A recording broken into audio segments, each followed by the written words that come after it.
আল্লাহকে আমাদের দেশে আল্লাহকে আবেহালা বলে গালি দিয়েছে। তিনি একজন উঁচু মানের বক্তা, আপনারা তাকে সবাই চিনেন এবং তার ভক্তের অভাব নাই। নাম তার মিজানুর রহমান আজহারি। কথা কন না কেন? এখন কেউ কেউ আপনাদের মধ্যে আপনারা বলবেন যে এত বড় শিক্ষিত হয়েছে, উনি কি না বুঝা গালি দিছেনি? কারণ আবুল সে অশিক্ষিত, এ কারণে সে না বুঝা গালি দিছে, জানে না গালি দিয়ে লেছে। কাজে এটার বিচার কঠিন বিচার হতে হবে। আর উনি বড় স্কলার, উনি আল আজহারে লেখাপড়া করেছে, কাজেই ওনার গালিটা যুক্তিযুক্ত হয়েছে। হ্যাঁ, আপনাদের নাউজুবিল্লাহ শুনে তো আমার মনে হয় আপনারাও সাপোর্ট করতেছেন। জোরে বলেন নাউজুবিল্লাহ। আল্লাহর ব্যাপারে মন্তব্য করেছে, আমার নবীর ব্যাপারে মন্তব্য করেছে, আম্মা জানদের ব্যাপারে মন্তব্য করেছে। ওই আবুলের চাইতে তারা কোন অংশে কম নয়। আর এদের কারণে এই অশিক্ষিত লোকগুলি আল্লাহকে, আল্লাহ রসুলকে গালি দিতে সাহস পেয়েছে। কথা বলেন, আপনি আশ্চর্য হবেন। আমাদের দেশে আরেক কমেডিয়ান বক্তা আছে,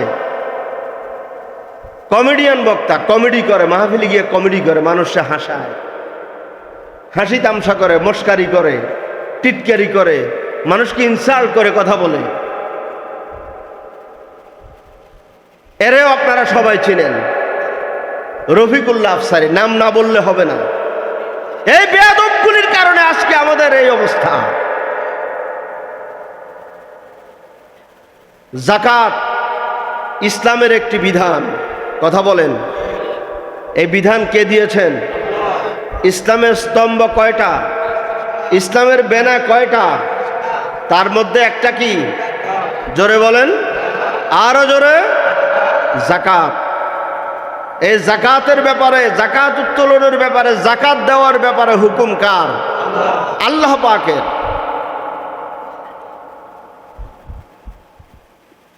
আর এই দুষ্ট যাকাতের ব্যাপারে মন্তব্য করেছে আল্লাহ নাকি চাঁদা তোলে। কি আল্লাহ চাঁদা তোলে? আল্লাহর অভাব? আল্লাহ না খাইয়া থাকে? নাউযুবিল্লাহি মিন যালিক।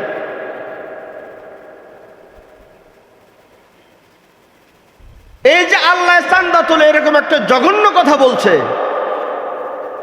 সবাই চুপচাপ, কেউ এটা নিয়ে কথা বলে না। এই জন্যই আমি বলেছি, কেউ অপরাধ করলে আমরা কোমরে গামছা বেঁধে প্রতিবাদ করি, আর কেউ অপরাধ করলে আমরা চুপ থাকি, তার সাফাই গাই। জোরে বলুন নাউযুবিল্লাহ। খবরদার, আল্লাহ চাঁদা তোলে এই কথাটা বলা মানে কি? আল্লাহ গরিব। কথা বলেন, আল্লাহ গরিব এটা বুঝায় না কি? এটা বুঝায় না? অথচ আল্লাহ রাব্বুল আলামিন পবিত্র কোরআনে স্পষ্ট বলে দিয়েছেন, আল্লাহু গানিয়ুন ওয়া আনতুমুল ফুকারা। আমি আল্লাহ ধনী আর তোমরা সবাই ফকির। কার কথা? আল্লাহ কি? জোরে বলেন। আল্লাহ ধনী আর আমরা কি? আমরা গরিব, আমরা ফকির। তাহলে এখন যিনি ধনী তিনি যদি ফকিরের থেকে চাঁদা উড়ায়, নাউযুবিল্লাহি মিন যালিক, তাহলে কি এটা কি তার ব্যাপারে জঘন্যতম মন্তব্য করা হয় নাই? কথা বলেন। বুঝতে হবে আমাদেরকে, শুধু মন্তব্য করলে হবে না। আমি তো মনে করি আল্লাহর ব্যাপারে, নবীজির ব্যাপারে, ওলিয়া উলিয়াদের ব্যাপারে আমাদের মতো কিছু লেবাসধারী, কিছু দুষ্ট দুরাচারদের মন্তব্যের কারণে ওই নাস্তিক বেঈমানরা, রাম বামরা আল্লাহর ব্যাপারে, আল্লাহ রসুলের ব্যাপারে, ওলিয়া উলিয়াদের ব্যাপারে মন্তব্য করতে সাহস পায়।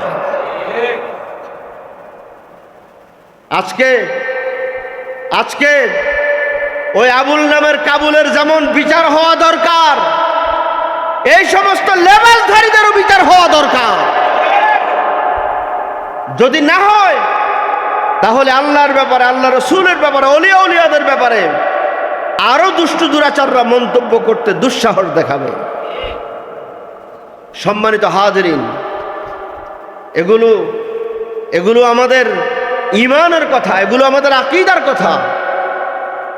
আমাকে আপনাকে বুঝতে হবে এই জগতের মধ্যে সর্বোত্তম চরিত্র দিয়ে আল্লাহ পাক তার হাবিবকে পাঠিয়েছেন।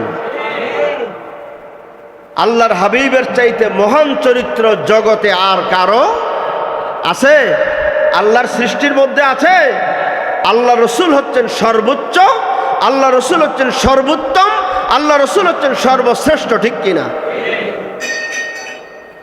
ভাইরা আমার, বন্ধুরা আমার, আল্লাহর হাবিব দু জাহানের বাদশাহ আকায়ে মাওলা তাজদার মদিনা নূর মুজাসসাম হুজুর আকরাম মুহাম্মদুর রাসূল সাল্লাল্লাহু আলাইহি ওয়াসাল্লামকে আল্লাহ পাক উত্তম চরিত্র দিয়ে পাঠিয়েছেন, মহান চরিত্র দিয়ে পাঠিয়েছেন। পবিত্র কোরআনের মাধ্যমে আমাদেরকে জানিয়ে দিয়েছেন, ইন্নাকা লাআলা খুলুকিন আযীম। নিশ্চয় নিশ্চয় নিশ্চয় নিশ্চয় আল্লাহ রাব্বুল আলামিন তার হাবিবকে খুলুকিন আযীম, মহান চরিত্র, এত মহান চরিত্র, এত মহান, আল্লাহর হাবিবের চরিত্রের মর্যাদা এত উপরে, আল্লাহর সৃষ্টি জগতের মধ্যে তিনি নাম্বার 1। কথা বলেন, নাম্বার। তিনি কে? আল্লাহর হাবিব মুহাম্মাদুর, জোরে বলুন সাল্লাল্লাহু আলাইহি ওয়াসাল্লাম। আল্লাহর হাবিব সাল্লাল্লাহু আলাইহি ওয়াসাল্লামের চরিত্র কেমন ছিল? আল্লাহর হাবিবের চরিত্র কেমন ছিল আমাদের জানা দরকার। আল্লাহর হাবিব সকালে একটা কইতো, বিকালে আর একটা কইতো, এরকম নাকি? হ্যাঁ, আল্লাহ রসুল শুরুতে যা বলেছেন শেষেও পরিবর্তন আছে নাকি? আর আমরা রাসূলের নমুনা ধরছি ঠিকই, কথা কন না? আমরা রাসূলের নমুনা ধরেছি ঠিক, কিন্তু আমাদের কথা সকালে একরকম, বিকালে কি? জোরে বলুন নাউজুবিল্লাহ।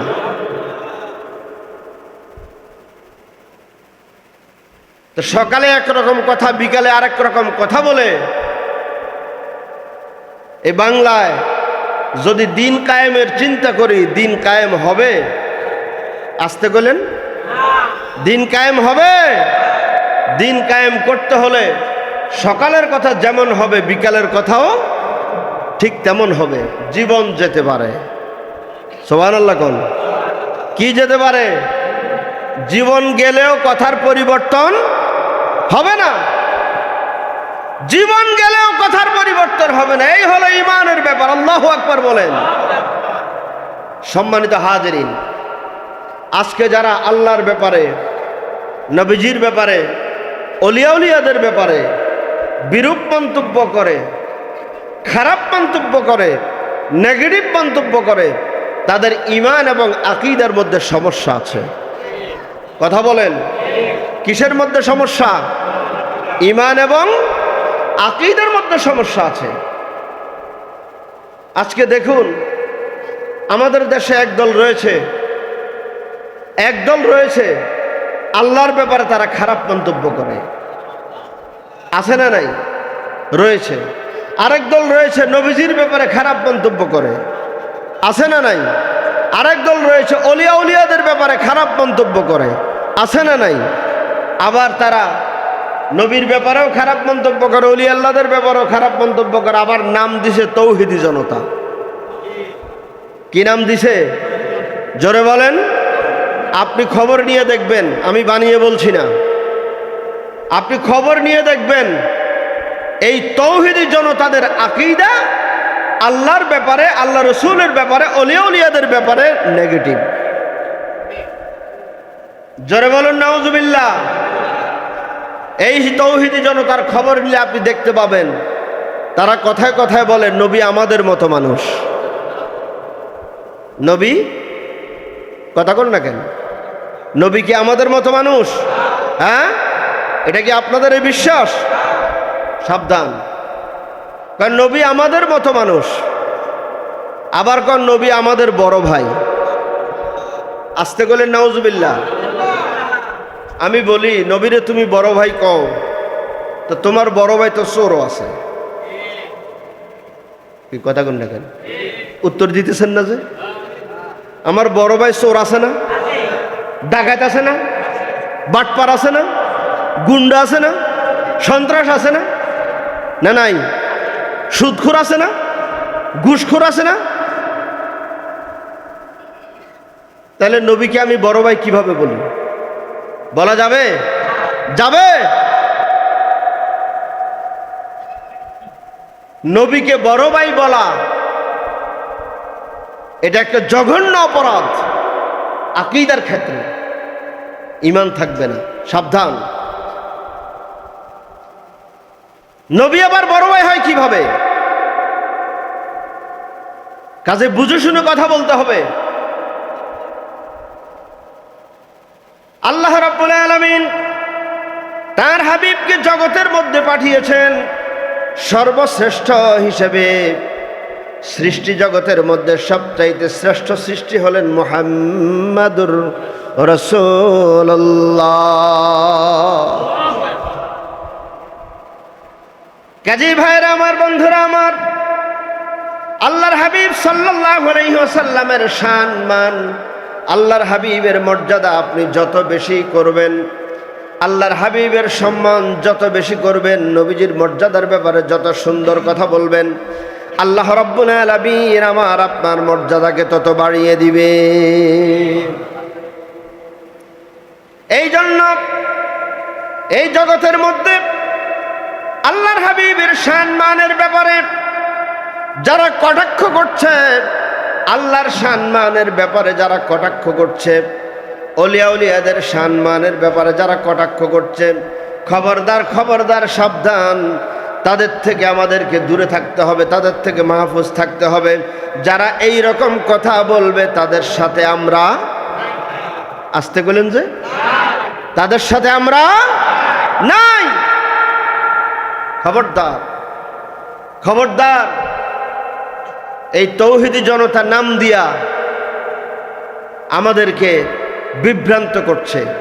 আপনি দেখবেন ওরা যখন মিছিল করে, ওদের মিছিলের মধ্যে নারায়ে তাকবীর, আল্লাহু আকবার এটা আছে, কিন্তু নারায়ে রিসালাত তারা ভুলেও উচ্চারণ। আমার এই কথাটা কি আপনাদের বিশ্বাস হয়? হয় হয়, এটা বাস্তব। যেই মিছিলে দেখবেন নারায়ে তাকবীর আছে, নারায়ে রিসালাত নাই, মনে করবেন এই মিছিল ভেজাল মিছিল। কথা কন, এই মিছিল কি ভেজাল মিছিল? এই মিছিলের আকীদায় সমস্যা আছে, এটা ধোঁকাবাজ, এটা মানুষকে বিভ্রান্ত করছে এরা। ভাইরা আমার, বন্ধুরা আমার, আপনি বলতে পারবেন নারায়ে তাকবীর, আল্লাহু আকবার, এই মিছিলটা তো ভালো মিছিল, নিঃসন্দেহে ভালো মিছিল। কারণ নারায়ে তাকবীর, আল্লাহু আকবার এটা তাওহীদের বাণী। এটা কিসের সুর? তাওহীদের সুর। এটা তাওহীদের সুর। আপনি শুধু তাওহীদ যদি আপনি পালন করেন, আপনি কখনো ঈমানদার হবেন না। কথা বলেন, আপনি শুধু তাওহীদ পালন করলে কখনো ঈমানদার হবে না। আপনি তাওহীদের সাথে যখন রিসালাত পালন করবেন তখনই আপনি ঈমানদার। আল্লাহু আকবার বলেন। তাহলে নারায়ে তাকবীরের পাশাপাশি কি লাগবে? নারায়ে রিসালাত লাগবে। কি লাগবে? নারায়ে রিসালাত লাগবে। আর নারায়ে রিসালাত যখন আপনি বলবেন তখনই আপনার তাওহীদ এবং রিসালাতের মিশ্রণে আপনার তাকবীর ধ্বনিটা হবে পূর্ণাঙ্গ তাকবীর ধ্বনি। আমি কি বুঝাইতে পারছি? হ্যাঁ, সাবধান সাবধান। এই রকম তাওহীদবাদী, এই রকম তাওহীদপন্থী আল্লাহ রসুলের জামানায় ছিল। আর যারা এরকম তাওহীদপন্থী ছিল আল্লাহ রসুলের যুগে, তারা সবাই মুনাফিক ছিল। কি ছিল? কি ছিল? এখন আপনি আমাকে বলতে পারেন, আপনি এটা কই পাইলেন? এটা দলিল দেন। আমি বলবো দলিল আমি কোরআনে পেয়েছি। আসতে বলেন সুবহানাল্লাহ, একটু জোরে বলেন না সুবহানাল্লাহ। কোথায় পেয়েছি? কোরআনে পেয়েছি। এই মুনাফিকগুলার মুখোশ উন্মোচন করে দিয়েছেন আমার আল্লাহ। পবিত্র কোরআনে আল্লাহ পাক স্পষ্ট ভাবে জানিয়ে দিয়েছেন, ওয়া মিনান নাসি মান ইয়াকুলু আমান্না বিল্লাহি ওয়া বিল ইয়াউমিল আখির ওয়া মা হুম বিমুমিনিন। আল্লাহ পাক জানিয়ে দিচ্ছেন, ওয়া মিনান নাসি মান ইয়াকুলু আমান্না বিল্লাহি ওয়া বিল ইয়াউমিল আখির। মানুষের মধ্যে এমন কিছু মানুষ রয়েছে, এমন কিছু ব্যক্তি রয়েছে যারা আল্লাহর হাবিবের সামনে গিয়ে বলে, আমি ঈমান এনেছি আল্লাহর উপরে। কার উপরে? ওয়া মিনান নাসি মান ইয়াকুলু আমান্না বিল্লাহি ওয়া বিল ইয়াউমিল আখির। এমন কিছু কিছু মানুষ আছে যারা বলবে রাসূলের সামনে গিয়ে, কি বলবে? আমরা ঈমান এনেছি আল্লাহর উপরে আর ওয়া বিল ইয়াউমিল আখির, আখিরাতের উপরে। তাহলে ঈমান আনলো কিসের উপরে? আল্লাহর উপরে আর আখিরাতের উপরে। আল্লাহর উপরে আর আখিরাতের উপরে ঈমান আনলে আপনি তাওহীদ পালন করলেন। কি পালন করলেন? আল্লাহ কয়জন? জোরে বলেন। একজন। ওয়াহিদ, ওয়াহিদ তাওহীদ। আপনি আল্লাহ পাকের একত্ববাদ স্বীকার করলেন যদি আপনি আল্লাহর উপরে আর আখিরাতের উপরে ঈমান আনেন। কিসে স্বীকার করলেন? আল্লাহর একত্ববাদে স্বীকার করলেন। তাই জন্য আল্লাহ বলছেন যে মানুষের মধ্য থেকে এমন কিছু মানুষ থাকবে বা আছে যারা নবীজির সামনে গিয়ে বলবে, কি বলবে? আমরা ঈমান এনেছি আল্লাহর উপরে আর, বলেন না সবাই, আখিরাতের উপরে। আল্লাহ পাক বলেন এই কথা যারা বলবে, আমার আল্লাহ বলেন ওয়া মা হুম বিমুমিনিন, এগুলি বেঈমান। সুবহানাল্লাহ কইবেন না? জোরে কোন? এগুলো কি? কি আমার কথা? কার কথা? কার কথা? আল্লাহর কথা। আমি আল্লাহর কথাটাই জাস্ট আপনাদেরকে রিলে করে শোনালাম। সুবহানাল্লাহ বলেন। তাহলে যারা তাওহীদের কথা বলে, শুধু তাওহীদের কথা বলে, রিসালাতের কথা বলে না, তারা কি? কি ভয় হচ্ছে বলতে? হ্যাঁ, এই কিসের ভয়? তারা কি? জোরে বলেন। এই সমস্ত বেঈমানদের সাথে আমরা আছেন। আপনারা আপনারা থাকলে থাকেন, আমি নাই। সাবধান, তাওহীদ তাওহীদ করো, আমাদেরকে ধোঁকা দাও, বাটপাড়ির জায়গা পাও না। মনে করো আমরা কিছু বুঝি না, আমরা সব বুঝি, আমরা সব বুঝি,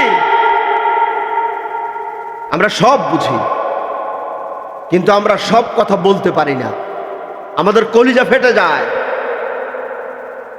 কারণ কথা বলতে গেলে তোমরা আমাদেরকে বিভিন্নভাবে ট্যাগ লাগাও। জোরে বলুন নাউজুবিল্লাহ। তবে সাবধান করে দিচ্ছি, যতই ট্যাগ লাগাও, যতই আমাদেরকে তোমরা আমাদের নামে দুর্নাম ছড়াও, আমরা হক কথা বলবোই বলবো, ইনশাআল্লাহ, ইনশাআল্লাহ। খবরদার তাওহীদ বেচ্চা খাইও না।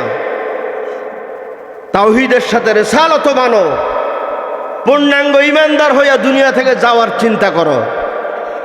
না হলে তোমার মাপ নাই, তোমার ক্ষমা নাই। আছে আছে। কারণ কিয়ামতের ময়দানে তুমি যখন মৃত্যুশয্যায় পড়বে, তখনও তোমার তাওহীদের পাশাপাশি রিসালাতের প্রয়োজন হবে। জোরে কোন না হবে না? যখন তুমি কবরে যাবে তখন তোমার তাওহীদের পাশাপাশি রিসালাতের প্রয়োজন হবে। তবে তাদের হবে না, ওদের হবে না। কেন হবে না জানেন? ওরা এখন বলতেছে কবরে গেলে নাকি প্রশ্ন করবে, প্রথম প্রশ্ন করবে নাকি তুমি কোন মার্কায় ভোট দিছো। আসতে করলেন নাউজুবিল্লাহ। হ্যাঁ, এখন জাগরে জিগাইব কোন মার্কায় ভোট দিছো, প্রথম প্রশ্ন। হ্যাঁ, কি রেসালাতের দরকার আছে? আছে নাই? ওদের দরকার নেই। আমি কই তোকে কপাল খারাপ, কথা কয় না। তোদের কি নসিব খারাপ, তোরা বদনসিব। কি আশ্চর্য! আর কিভাবে মানুষকে ধোকা দিবে? হ্যাঁ, আবার আমার লাগে সূর্য খাড়ায় থাকবো। আরে কি মুসিবত! এ পৃথিবীতে আল্লাহ পাকের পরে চন্দ্র সূর্য একজনের কথা শুনেছে, তিনি হলেন মুহাম্মাদুর। জোরে কন্যা সাল্লাল্লাহু আলাইহি ওয়াসাল্লাম। শুনে নাই? শুনে নাই? চন্দ্র শুনেছে, সূর্য শুনেছে। সুবহানাল্লাহ। ভাইরা আমার, বন্ধুরা আমার, সূর্য এ পৃথিবীতে একজন ব্যক্তির কথা শুনেছে। আল্লাহর সৃষ্টির মধ্যে একজন মানুষের কথা শুনেছে, যিনি মহামানব, যিনি মহামানুষ, যিনি হলেন আল্লাহ পাকের সৃষ্টির মধ্যে অদ্বিতীয় সৃষ্টি, যার সাথে তুলনা দেওয়ার মতো কোনো সৃষ্টি। আল্লাহর হাবিব, দু জাহানের বাদশা, কামলিওয়ালা নবীজি মুহাম্মদুর রাসূলুল্লাহ সাল্লাল্লাহু আলাইহি ওয়াসাল্লাম যুদ্ধ থেকে আসলেন। নবীজি আমার ক্লান্ত। হযরতে আলীকে বললেন, আলী, ও আলী, তোমার উরুর উপর আমি একটু ঘুমাই। সুবহানাল্লাহ। আলী, আলী রে, একটু ঘুমাই, একটু বিশ্রাম নে, একটু তন্দ্রা যাই, একটু আরাম করি। আরাম করতে গিয়া আল্লাহর হাবিব, দো জাহানের বাদশা, কামলিওয়ালা নবীজি মুহাম্মদুর রাসূলুল্লাহ সাল্লাল্লাহু আলাইহি ওয়াসাল্লাম যখন আরাম করলেন, বলেন তো আল্লাহর হাবিব যদি আরাম করে, এই পৃথিবীর এমন কোন ব্যক্তি আছে নাকি আল্লাহর হাবিবকে ডাক দিবে? আছে? এই নিষেধ কার? জোরে, এই নিষেধ কার? আল্লাহর নিষেধ। খবরদার, ঘুমন্ত নবীকে তোমরা ডাক দিও, আল্লাহর নিষেধ। হযরতে আলী রাদিয়াল্লাহু তাআলা আনহু, আল্লাহর হাবিব আলী রাদিয়াল্লাহু তাআলা আনহুর উপরে, উরুর উপরে মাথা দিয়া তন্দ্রায়। আলী মনে মনে চিন্তা করে, আল্লাহর হাবিব আমার উরুর উপরে মাথা রেখেছে, আমি আলী ধন্য হয়ে গেছি।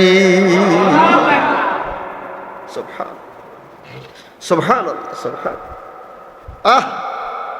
আপনি কি মনে করেন, নবীজি যদি কারো উরুর উপরে মাথা দেয়, এর চাইতে ধন্য ব্যক্তি কি জগতে আছে? আছে? আর নাই।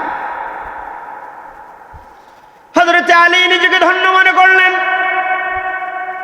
আল্লাহর হাবিব মাথা দিয়ে আরাম করতেছেন। আসরের সময়টা আস্তে আস্তে চলে যাচ্ছে। সূর্য পশ্চিম আকাশে হেলে পড়েছে, সূর্যটা ডুবে যাচ্ছে।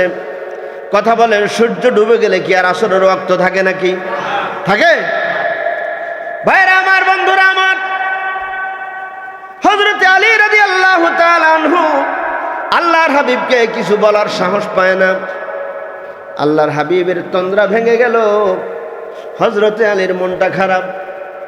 ভাইরা আমার, বন্ধুরা আমার, নামাজের ওয়াক্ত চলে যাচ্ছে দেখে হযরতে আলীর মন খারাপ হয়ে গেছে। কথা কোন? আলীর মন খারাপ। নবীজি তন্দ্রা থেকে উঠে, আলীর চেহারাটা মলিন। আল্লাহর হাবিব আলীকে বললেন, আলী, আলী রে, তোমার উপরে আমি মাথা দিয়েছি, এই জন্য তোমার কষ্ট হয়েছে নাকি? কয় না হুজুর, আমার কষ্ট হয় নাই। আলী, কোনো দুঃসংবাদ আছে নাকি? কয় না হুজুর, কোনো দুঃসংবাদ নাই। ও আলী, তোমার মনটা খারাপ কেন? তোমার চেহারাটা মলিন কেন? হযরতে আলী বলেন, ইয়া রাসূলুল্লাহ, ইয়া হাবিবাল্লাহ, সূর্য ডুবে গেছে, আমি তো আসরের নামাজ পড়ি না। জোরে জোরে জোরে। আল্লাহর হাবিব হযরতে আলীকে ডাক দিয়ে বলে, আলী, ও আলী, তুমি আসরের নামাজ পড়বা নাকি? হযরত আলী বলেন, হুজুর, সূর্য তো ডুবে গেছে, আমি কেমন করে এখন আসর পড়ব? আলী রে, ও আলী, তুমি কও, তুমি আসর পড়বানি? আল্লাহ রসুল যদি বলেন আমি তো অবশ্যই আসর পড়ব। কি বলেন, আসর কেন পড়ব না? আল্লাহর হাবিব সাল্লাল্লাহু আলাইহি ওয়াসাল্লাম সূর্যকে ডাক দিয়ে বলে, সূর্য, ও সূর্য, খবরদার খবরদার খবরদার, তাড়াতাড়ি উদয় হয়ে যাও, আমার আলী আসর পড়ে না। নারে তাকবীর, নারে রিসালাত।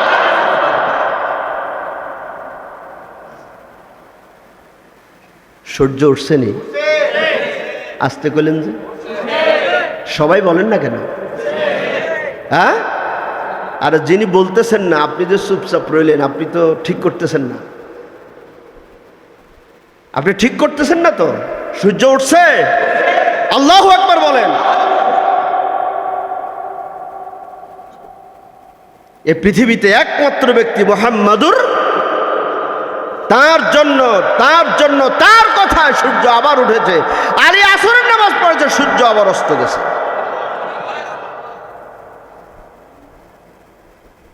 আর তুমি হারা জিন্দিগি করছো টাউডারি আর বাটপারি, এখন কর সূর্য আমার লেগে খাড়ায় থাকবে। কে? সূর্য খাড়ায় থাকবো না? সূর্য তলায় খাড়ায় থাকবো না, সূর্য তর উপরে আইয়া পড়বো, ঠাডা পড়বো। এটা কি আকীদা বিধ্বংসী কথা হয় নাই? এটা কি বেঈমানির কথা হয় নাই? এটার বিরুদ্ধে তো কেউ প্রতিবাদ করে না। কথা বলেন। এই সমস্ত লেবাসধারী, মুখোশধারী, আবুল কাবুল সহ সব বেঈমানদের শাস্তির আওতায় আনতে হবে। একমত? কারা কারা একমত? নারে তাকবীর, নারে রিসালাত। নবী রাসূল যেখানে, ওলিয়া উলিয়া যেখানে, নারে তাকবীর, নারে রিসালাত। সাবধান মুসলমান, বুঝতে হবে, শুধু লাফাইলে হবে না, আর তৌহিদি জনতা কইয়া চিল্লাইয়া ডাক দিলে খালি দৌড় দিলে হবে না। খবরদার, খবরদার, তৌহিদি জনতার নাম শুনলেই মনে করবেন এটা বেঈমান। এটা কি? জোরে বলেন। কে বলছে? আরো জোরে। আমার আল্লাহ বলছে, ওয়ামা হুম বিমুমিনিন। তাওহীদি জনতার নাম দিয়ে যেটা নামবে ওটাই বেঈমান। ওই বেঈমানের সাথে আমরা নাই, বেঈমানের সাথে নাই। স্পষ্ট কথা, স্পষ্ট কথা। আল্লাহ আমাদের হেফাজত করুন। আরো জোরে বলে আমিন। সম্মানিত হাজিরিন, আল্লাহর ব্যাপারে, রাসূলের ব্যাপারে, ওলিয়া উলিয়াদের ব্যাপারে এই তৌহিদি জনতার নামধারীর এই বিরূপ মন্তব্য করে। আপনি খোঁজ নিয়ে দেখেন। আমি তো বললাম, আমি তো এই দেশেরই নাগরিক নাকি? আমি তো আর অন্য দেশে পলাইয়া যাবো না। যাবো? খোঁজ নিয়ে এরপর আমার কাছে আসেন। আমি ভুল বললাম না ঠিক বললাম? সম্মানিত হাজিরিন, খবরদার। আল্লাহ পাক 3 শ্রেণীর ব্যাপারে বলেছেন পবিত্র কোরআনে, কুল আতিউল্লাহ ওয়া আতিউর রাসূল ওয়া উলিল আমরি মিনকুম। সময় শেষ। এ ওয়া উলিল আমরি মিনকুম দিয়া আল্লাহ পাক আল্লাহর যারা মাহবুব বান্দা, যারা আল্লাহর পেয়ারা বান্দা, যারা আল্লাহর ওলি, যারা পীর বুজুর্গ, ওলিয়া উলিয়া, আল্লাহ পাক তাদেরকে বুঝিয়েছেন। সুবহানাল্লাহ বলবেন না?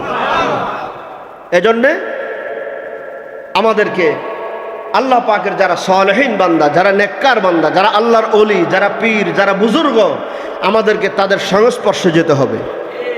কথা কন। আবার ভণ্ড ছন্ড দেখে যাইন না। কথা কন। হ্যাঁ, সকালে একরকম কথা কয়, বিকেলে একরকম কথা কয়। এইরকম পীর বাংলাদেশে আসেনি? আসতে গেলেন যে আসেনি? ওই রকম ভণ্ডদের কাছে যাওয়া যাবে না। যাবে? যাবে? যাওয়া যাবে না। ওই রকম ভণ্ডদের কাছে যাওয়া যাবে না। সকালে কয় এক কথা, বিকেলে কয় আরেক কথা। সকালে কয় তোমার লগে আছি, বিকেলে কয় তোমার লগে আছি। কি কথা কন না কেন? হক্কানি আল্লাহর ওলিদের সংস্পর্শে যেতে হবে, তাহলে আপনার জীবন ধন্য হয়ে যাবে। মারহাবা বলেন। কি আমরা কি আল্লাহর হক্কানি আল্লাহর ওলিদের সংস্পর্শে যেতে চাই? চাই চাই চাই চাই চাই। আল্লাহ আমাদের কবুল করুন। জোরে বলি আমিন। আমি আপনাদেরকে গত জুমায় দাওয়াত দিতে পারি না, খেয়াল ছিল না আমার। আমি আজকে বলছি, এই বাংলাদেশের ঐতিহ্যবাহী দরবার সারসিনা দরবার শরীফ, এই সারসিনা দরবার এমন একটি দরবার, এটা সুন্নত নববীর পূর্ণাঙ্গ অনুকরণ এই দরবার করতেছে এবং যতদিন থাকবে ততদিন করবে ইনশাআল্লাহ। আজও পর্যন্ত সুন্নতের খেলাফ কিছু এই দরবারে হয় নাই। আলহামদুলিল্লাহ বলেন, আলহামদুলিল্লাহ বলেন। আমি আপনাদেরকে দাওয়াত দিচ্ছি, এই দরবারে মাহফিল শুরু হচ্ছে আগামীকাল থেকে, বাৎসরিক মাহফিল, অগ্রহায়ণের মাহফিল। এই মাহফিলে আপনারা যাবেন, আপনাদের দাওয়াত। আল্লাহর ওলিদের দরবারে গেলে, আল্লাহর ওলিদের সংস্পর্শে গেলে ঈমান তাজা হয়। কি তাজা হয়? কি তাজা হয়? ভাইয়া চলো রে সারসিনা, পাবে ফায়েজে মদিনা, কামিল মুর্শিদের দরবারে তোমার খোলে যাবে সিনা। বলেন, ভাইয়া চলো রে সারসিনা, পাবে ফায়েজে মদিনা, কামিল মুর্শিদের দরবারে তোমার খোলে যাবে সিনা। হেথায় যায় রে গুনা লইয়া, ফিরে কামেল ওলি হইয়া। হেথায় যায় রে গুনা লইয়া, ফিরে কামেল ওলি হইয়া। ঘুচে দিলের পেরেশানি, ঘুচে হাসাদ রিয়া কিনা। ভাইয়া চলো রে সারসিনা, পাবে ফায়েজে মদিনা, কামিল মুর্শিদের দরবারে তোমার খোলে যাবে সিনা।